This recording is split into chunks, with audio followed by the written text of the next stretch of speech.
담대한 투자 시간입니다. 시장 안에서 어떤 이슈들이 핫하게 움직이고 있는지, 무엇이 증시에 영향을 미치고 있는지 점검하면서 그에 따른 전략까지 이어가 보도록 하겠습니다. 오늘 함께 하실 분은요, 한국의결권대행의 최창윤 대표 모셨습니다. 어서 오십시오. 네, 안녕하세요. 네. 오늘은요, 시장 안에서 좀 핫한 종목을 꼽으라고 해도, 이슈를 꼽으라고 해도 좀 제한이 있어요. 너무 명확합니다. 뭐라고 생각하세요?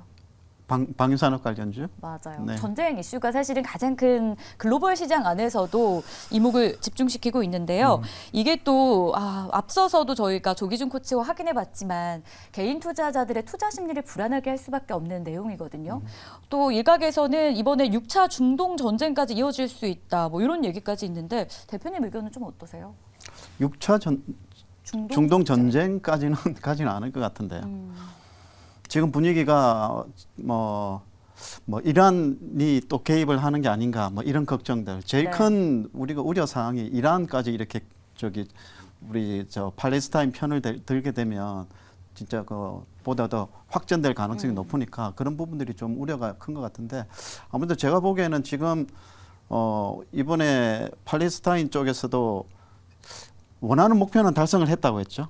네. 그죠? 네, 구체적으로 궁극적인 목적은 무엇인지는 밝히지는 않았는데 일단 원하는 목적은 달성을 했다고 이렇게 이야기하고 있고 그쪽에서도 또 휴전이나 협상의 그런 의사가 있다고 손짓도 내밀었기 때문에 이스라엘이 혼자서 이렇게 강력하게 전쟁을 하고 싶다. 그렇게 하더라도 확전될 가능성이 그렇게 높지는 않은 것 같습니다. 그러면 일단은 조만간에 좀 종식될 가능성도 있다. 이렇게 해석해봐도 될까요? 종식이라면 이 전쟁이 좀 마무리가 되고 시장 안에 미치는 영향도 줄어들 것이다. 저는 그렇게 봅니다. 일단 국지전으로 가게 되면 조금 낫죠. 근데 이거 주변국으로 확산되면 좀 문제가 좀 커지는데 국지전으로 간다면 그나마 조금 다행스럽게 시장은 크게 요동칠 것 같지는 않다. 이렇게 말씀드리겠습니다. 좋습니다. 금융시장에 미칠 영향도 좀 제한적일 것이다. 이렇게 대표님 보고 계셨는데 물가가 자극되지 않을까라는 일각의 우려감도 좀 있습니다. 러시아와 우크라이나 전쟁 초기에 곡물 가격에도 자극이 좀 있었고요. 여기 천연가스 파동까지 있었는데 이번 전쟁으로 물가 자극 영향은 없을까요? 크지는 않을 것 같은데요. 좀 일시적으로 지금 국제 유가가 WTI 기준으로 지금 갑자기 한 4, 5% 가량 올라가지고 약간은 좀 우려가 좀 있는데 아무래도 좀 이 공급적인 부분의 문제지 않습니까? 수요 부분이 수요가 굉장히 약해지면 이렇게 또 문제가 되겠지만 일시적인 공급 차질 우려로 국제 유가가 올라가는 부분들은 장기적으로 가는 경우가 많지는 않거든요. 그래서 오늘 국제 유가 상승과 관련해서 정유주 그리고 석유화학, 석유 유통주 이런 종목들은 급등세를 기록하고 있는데 그렇게 길게 갈 것 같지는 않다. 이렇게 제일 중요한 거는 공급 부분의 그런 요인으로 인해 가지고 국제 유가가 올라가는 거는 길게 가는 경우가 없고 수요 요인에 의해서 움직이는 경우가 좀 길게 가는 경우가 많다. 이렇게 말씀드리겠습니다. 그러면 오늘 오르고 있는 에너지주 자체가 길게 이 강세, 시세가 이어지진 않을 것이다라고 네, 보시는 저는 그렇게 건데. 봅니다. 매도 기회. 오히려 올랐을 때 팔고 나오자. 그렇죠.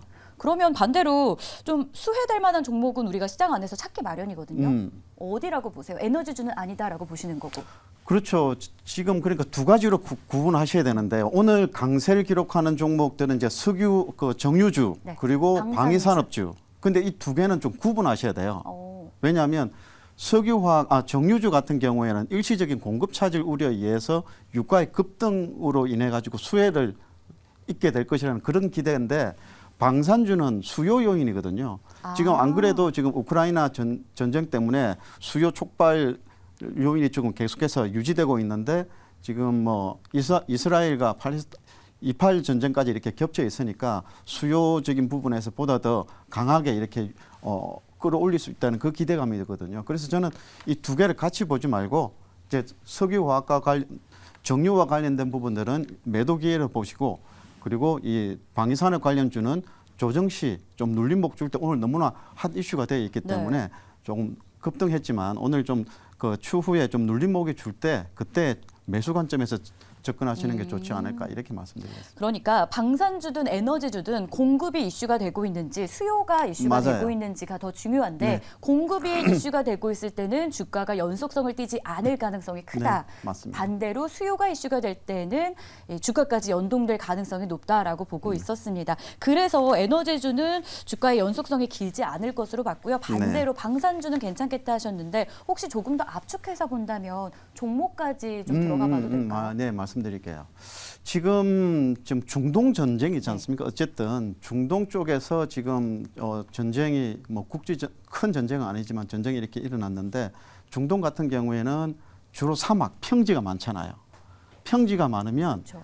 박격포나 자주포 같은 수요가 많지는 않아요. 왜냐하면 자주포나 박격포는 이렇게 산악 지형이나 이런 데 숨어 가지고 이렇게 쏘는 경우가 많기 때문에 그 중동과 같은 일반적인 그 사막 지역에서는 다 광활하거든요. 그렇기 때문에 박격포 수요는 없고 오히려 미사일 수요가 많아요. 미사일 수요가 많기 때문에 지금 뭐 이스라엘도 마찬가지고 지금 아이언돔이 굉장히 무용지물이 되었다 이런 그런 뉴스가 좀 많긴 한데 그렇다 하더라도 결국은 이번 그 팔레스타인의 그런 로켓 발사와 관련된 이런 문제로 인해 가지고 보다 더 뭐 우리 미사일 방어 체계에 대한 수요는 보다 더 많아질 것이거든요. 그래서 우리나라 국내 대표 미사일 방어 체제 수혜주는 LIG 넥스원입니다. 네, 그쪽 주식으로 보시면 되겠습니다. LIG 넥스원이 그 안에서도 우리가 볼만한 종목이다라고 네. 방산주 안에서도 꼽힌 상황입니다. 자, 그러면 저희가 다시 한 번 더 궁금증을 자아내는 건 사실 이 전쟁도 전쟁인데 오늘 시장 안에서 뉴욕 증시도 그랬고요. 네. 전쟁 이슈보다는 금리에 조금 더 시장이 집중을 하고 있어요. 그래서 이게 결국 국제유가 상승이나 이 물가 자극이 금리를 어떻게 연동이 될 것인가 시선이 지금 그쪽으로 이렇게 쏠리고 있거든요. 그에 대한 전망은 어떻게 보세요? 국제 유가가 이렇게 갑자기 올라가서 인플레를 자극하게 되면 금리 인상 요인이죠. 그렇죠. 예, 그렇지만 연준이 그 이번에 올라가는 국제 유가도 추세적으로 올라간다고 생각은 안 할 겁니다. 그래서 이번에 올라가고 있는 그 국제 유가 때문에 연준이 금리를 올리지는 않을 거고요. 저는 오히려 이번에 자꾸 이 외생적인 이런 지정학적 리스크가 이렇게 자꾸 발생하게 되면 오히려 연준 입장에서는 금리 인상을 못할 것이다는 저는 그쪽으로 더 생각을 하고 있거든요. 뭐 시장에 금융 시장이 불안해지고 이렇게 여러 가지 좀 시장 불안 요인이 자꾸 겹치게 되면 연준 입장에서는 금리를 인상하려고 하다가도 오히려 금리 인하나 네. 비둘기 파적으로 돌아설 가능성이 많죠. 그래서 이번에 국제 유가가 올라가고 인플레를 단기적으로는 자극할 수 있지만 이것 때문에 연준이 금리 인상을 더욱더 강하게 할 가능성은 없고 오히려 둘 중에 하나를 선택한다면 오히려 더 비둘기 파적으로 갈 가능성이 더 높지 않나 그렇게 말씀드리겠습니다. 그럼 비둘기 파적인 가능성이 더 높다라고 보신 상황에서 이제 미국에서 CPI 발표를 주목하고 있습니다. 이에 대한 전망과 또 시장에 미칠 영향도 안 볼 수 없잖아요. 현지 시간 기준으로 목요일 오전에 발표되죠. 네. 예. 근데 내일은 생산자 물가가 발표되는데요. 생산자 물가 지금 시장 분위기가 전년 8월보다 소폭 하락했을 것으로 이제 그 물가 상승률이 소폭 하락했을 것으로 예상하고 있거든요. 네. 그래서 지금 시장 분위기가 그렇다면 생산자 물가 지수가 8월 대비해서 9월은 소폭 하락한다면은 소비자 물가 지수도 조금 더 소폭 하락하지 않을까 이렇게 컨센서스가 맞춰지고 있는 것 같아요. 그래서 제 기억에 아마 8월 CPI 상승률이 제가 알기로는 한 4.3% 정도 됐던 걸로 알고 있는데 그래서 지금은 4.1 내지 4.2 정도로 뭐 이렇게 예상하고 있거든요. 근데 또 한 가지 좀 곰곰이 생각해 봐야 될 게 9월 들어와 가지고 국제 유가가 많이 올랐거든요. 네. 근데 8월 대비해서 물가 상승률이 둔화된다고 하면 좀 어폐가 있지 않나 이렇게 생각됩니다. 예, 그래서 아마 지금 시장 분위기는 8월 대비해서 물가 상승률이 조금 둔화될 것으로 생각하고 있지만 그렇게 안심할 정도는 아니다. 뭐 이렇게 말씀드리겠습니다. 그럼 고금리가 장기화되고 있는 결국 우리가 생각하는 금리에 대한 우려감은 완화될 수 있다. 이렇게 정리해봐도 될까요? 고금리 우려감, 예, 그렇죠. 예, 아무래도 지정학적 리스크, 금융시장 불안이 겹치게 되면 연준 입장에서 강하게 금리 인상을 하지는 못할 것으로 봐집니다. 알겠습니다. 자, 그렇다면 저희가 여러 가지 이슈들을 지금 점검했습니다. 전쟁도 있고요. CPI 결과를 기다리고 있고요. 또 3분기 실적도 코앞에 다가왔습니다. 어떤 전략 세워봐야 되는지 시장 정리해 주시면서 전략까지 좀 세워주신다면. 자, 저 굉장히 큰 시장에 큰 충격이 올 것으로 예상하고 있었는데 네. 다행히 저희가 연휴가 길어가지고 조금 안정을 되찾는데 근데 또 오늘 미정시는 괜찮았지만 시장 분위기가 또 음봉을 나타내면서 맞아요. 약세 흐름을 좀 보이고 있지 않습니까? 일단 저는 시장은 지금 이스라엘 전쟁이 굉장히 파국으로 치닫을 것 같지는 않다고 시장에서 반영을 하고 있는 것 같아요.